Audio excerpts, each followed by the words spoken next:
Hey everyone, welcome back to my channel. कैसे हैं आप सभी? I hope you all good.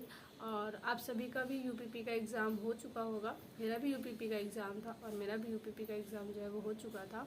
और मेरा जो एग्ज़ाम था वो 30 की सेकंड शिफ्ट को था और जो मेरा एग्ज़ाम सेंटर था वो इलाहाबाद यूनिवर्सिटी में गया था। और काफ़ी लोग कह रहे हैं कि जीएस का क्वेश्चन जो है वो काफ़ी सरल आए थे 30 की सेकंड शिफ्ट को, पर ऐसा नहीं है। कुछ क्वेश्चन जो थे वो उलझाने थे और वहाँ पर मेन होता है प्रेशर। आपके ऊपर प्रेशर कितने रहता है। यहाँ तो बैठ के सभी को लगता है कि हाँ एग्ज़ाम जो है वो सही था, पर वहाँ जब आप अटेम्प्ट लेते हैं ये वही जान सकता है जो वहाँ पर अटेम्प्ट लेते हैं। और अगर मैं आपको दिखा दूँ कि जीएस के क्वेश्चन कैसे थे कैसे नहीं थे, तो मैं आपको दिखा दूँ। मेरा जो पेपर था वो आपको सेक्शन वाइज बता रही हूँ कि सेक्शन वाइज कैसे था। जैसे कि ये पहली मेरी रचना जो है वो अन्य से अनन्या किसकी रचना थी। तो ये पहले ही मेरा क्वेश्चन जो है वो डाउट में आ गया था। ये प्रभा खेतान जी था। मैं इसमें कंफ्यूज हो गई थी कृष्णा सोबती और प्रभा खेतान, तो मैं इसको छोड़ दिया था। और स्वर्ग पृथ्वी हरिण इनका अनेकार्थी पूछा था, तो इसका जो है मुझे खींचा लग रहा था, पर मैंने इसको अटेम्प्ट नहीं लिया था। इसका आंसर जो था वो गो था, पर मैं इसी में ही कंफ्यूज हो गई थी, इन दोनों में ही पहले में ही, तो मैंने इनको छोड़ दिया था। और फिर जो एक क्वेश्चन था वो ये था, नवल सुंदर श्याम शरीर में कौन सा अलंकार है। मैंने इसमें काफ़ी टाइम लिया था क्योंकि मुझे ये थोड़ा सा इसमें मुझे रूपक लग रहा था, इसलिए ये मेरा क्वेश्चन भी गलत हो गया था। मैंने इसमें रूपक लगा के आया था, पर इसका आंसर जो है वो उल्लेख था, उल्लेख अलंकार है इसमें। और ये भी मेरा आंसर गलत हो गया था, इसमें मैंने विरूपाक्ष लगा दिया था, जबकि इसका जो आंसर था वो त्रिलोक था। इसका आंसर जो है वो त्रिलोक था। और फिर इसके बाद जो मेरा सेक्शन आता है ये मैंने सही किया था, ये भी मैंने सही किया था। और ये मुझे नहीं आया था। ये 2002 में 2 पंक्तियों के बीच कविता जो है वो साहित्य अकादमी पुरस्कार जो है किसको मिला था, ये राजेंद्र जोशी था, पर ये मैंने इसको नहीं अटेम्प्ट लिया था। और ये काफ़ी डीप में क्वेश्चन पूछा गया था, अव्यय का था, और इसको मैंने संकेत में लगा दिया था, और इसका आंसर जो है वो स्वरूप हो गया था। ये भी क्वेश्चन मेरा गलत हो गया था। और ये क्वेश्चन जो है वो भी ये भी मैंने डाउट में रखा था, पूजनीय और रूप में मुझे 2 में से एक लग रहा था, फिर मैंने इसको जो है वो पूजनीय, इसका आंसर सही था, पर मैंने इसको छोड़ दिया था। मुझे लग रहा था कि यही होगा, पर मैंने इसको छोड़ दिया था। और मेरा एक क्वेश्चन में इसमें मैंने भी इसको छोड़ दिया था क्योंकि इसमें भी मुझे ये और ये 2 में मैं कन्फ्यूज़ हो गई थी, तो इस वजह से फिर मैंने इसको छोड़ दिया था। मुझे लग रहा था कि यही होगा, पर मैंने इसको छोड़ दिया था माइनस मार्किंग की वजह से। और फिर ये मुझे आ गया था, ये भी मुझे आ गया था, और ये भी सही था, ये भी सही था, पर गद्यांश ने काफ़ी टाइम लिया। गद्यांश जो है वो मुझे 3 मिनट तो इसमें पढ़ने में ही लग गए, क्योंकि ये काफ़ी बड़ा था और ऐसा नहीं था कि इसमें आप यहाँ से छांट करके इसका आंसर दे सकते। इसको समझने वाला था, ये जो है इसको समझ करके बताना था कि यहाँ, क्योंकि ऐसे नहीं पूछा था सभ्यता का अभिप्राय क्या है, तो इसने ऐसा नहीं कि आप यहाँ से छांट करके बता दीजिए कि ऐसा नहीं। जब तक आप इसको समझेंगे नहीं तब तक वो क्या कह रहा है तब तक आप समझ ही नहीं पाएंगे। तो फिर मैं इसको पढ़ने में काफ़ी बड़ा था, तो 3 मिनट मुझे इसके लगा था। स्टार्टिंग में मैंने इसको छोड़ दिया था, फिर मैंने वापस आके किया क्योंकि बड़ा था और मैं स्टार्टिंग का टाइम जो है वो बचाना चाह रही थी, वरना फिर मेरे पास प्रेशर जो है वो ज़्यादा आ जाता, इसलिए मैंने इसको स्टार्टिंग में छोड़ दिया था। बाद में मैंने किया था, बाद में मेरा ये भी सही था मेरा, पर ये क्वेश्चन मेरा गलत हो गया। तो मुझे लग रहा था ये 2 में कि एक हो सकता है, इस 2 में लग रहा था कि एक हो सकता है, फिर मैंने इसको लगा दिया जो कि ये गलत हो गया था। ये इसका आंसर सही था। और ये ग्राफ में मेरा यही क्वेश्चन गलत हुआ था और बाकी मेरे ग्राफ के ये सारे क्वेश्चन सही हुए थे। और ये देखिए ये भी सही था। और जीएस में काफ़ी लोग बोल रहे हैं कि जीएस सरल थी, तो ऐसा नहीं था। कुछ क्वेश्चन जो थे उसकी लैंग्वेज टफ थी, जैसे कि ये एडीपी का क्या है, तो ये थोड़ा जो है वो मेरा कर गलत भी हो गया था, मुझे ये लग रहा था, पर आरडब्ल्यू का जो एनालिसिस था उन्होंने ये बताया अजीत सर ने, तो ये मेरा गलत हो गया था। ये भी थोड़ा सा डाउट में था। और ये तो ठीक था, ये भी ठीक था। और ये भी ये जैसे ये क्वेश्चन जो है ये काफ़ी टफ पूछा, उससे अंतिम तिथि पूछी थी, और काफ़ी जो है वो क्वेश्चन जो है उन्होंने काफ़ी मतलब ऑप्शन जो है वो काफ़ी पास दिए थे, जैसे 31 और 30 ये दोनों काफ़ी पास थे। पता था दिसंबर तक लास्ट है, पर ये 31 और 30 में ये कन्फ्यूज हो गया, इसलिए मैंने इसको भी छोड़ दिया था। और ये क्वेश्चन जैसे लोक लुभावनवाद, ये इसकी काफ़ी टफ लैंग्वेज थी। काफ़ी लोग बोल रहे हैं ना कि सरल था, तो देखिए इसकी लैंग्वेज जो है वो टफ थी। ऐसा था कि करने क्वेश्चन आए थे।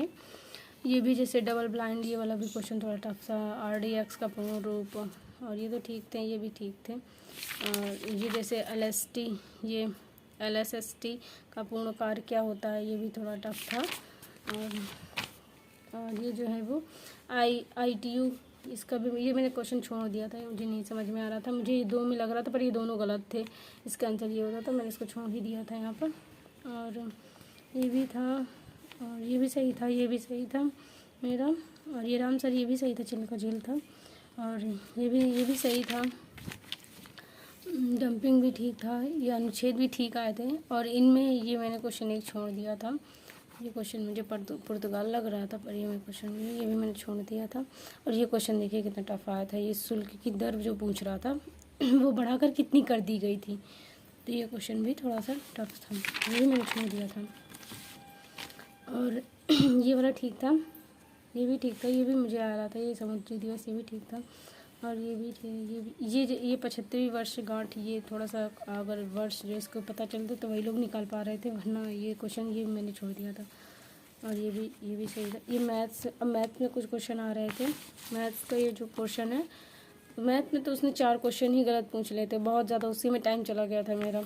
और मैंने 3 जैसे एक ये क्वेश्चन था, इसमें जो है इसने 20 किलो दे दिया है, 2 किलो यहाँ पर इसका, मैंने इसको किया भी इसी में, मेरा टाइम 3 मिनट तो मेरा इसी में चले गया था, इसी क्वेश्चन को करने में।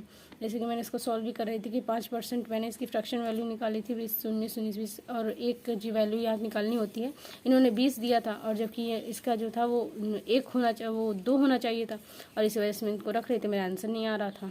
तो और ये मुझे क्वेश्चन बिल्कुल अच्छे से आते थे, तभी इसकी वजह से मेरे यहाँ यहीं 3 मिनट चले गए थे, इस वजह से मेरा पेपर जो है ख़राब हो गया था। और ये तो सही थे, और ये भी ठीक था, ये भी ठीक था। और ये क्वेश्चन मैं कर रही थी पर मैं पता नहीं मेरे ये कैलकुलेशन में क्या गड़बड़ हो गई थी, ये मेरा नहीं आ पा रहा था, तो फिर मैंने इसको छोड़ दिया था। और टाइम टेकिंग था, ओवरऑल मैं बोलूँ तो 30 का जो सेकंड शिफ्ट था वो टाइम टेकिंग था, पूरे मैथ और रीजनिंग।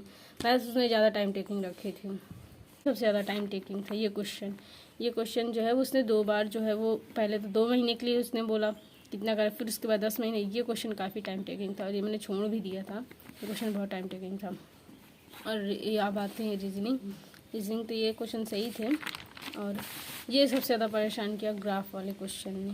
और ये जो क्वेश्चन थे यही वो क्वेश्चन है जो गलत थे, और इन्होंने ही काफ़ी टाइम लिया था, इनको निकालने में टाइम गया। मैं सोची ग्राफ का क्वेश्चन तो अटेम्प्ट करना ही चाहिए था, पर ग्राफ जो है वो अटेम्प्ट नहीं हो पाया था, क्योंकि गलत क्वेश्चन थे, इसलिए इसको मैं अटेम्प्ट नहीं कर पाया था। मैं इसको करने की कोशिश कर रही थी और मेरा टाइम भी गया इसी में।